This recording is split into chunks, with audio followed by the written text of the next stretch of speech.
اغرب الملكات في التاريخ واكثرهم جنان كليوباترا. مصر بقى، ملكة مصر دي بقى كانت لما تحب تفتح نفسها تخيلوا بتاكل ايه؟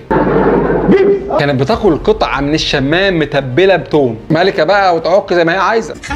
كريستيان ايرهاردن، يا رب اكون بنطق الاسامي صح. دي بقى اغربهم، فضلت ملكه بولندا لمده 30 سنه. الغريب هنا بقى ان هي عمرها ما راحت بولندا ولا مره. الملكه فاندن، وخوف على منظرها وجمالها قدام شعبها، امرت بسجن حلها الخاص 3 سنين، وده عشان ما حدش يعرف ان طلع لها شعر ابيض. الملكه فيكتوريا امرت برش شوارع مدينه كوننبرج الانجليزيه بماء الكولونيا. انت حته كولونيا، وده اسم الله عليها احتفالا بزيارتها هي والبرنس البرت تقريبا سنه 1845. انا لو من الشعب كنت ضربتها بالجزمه.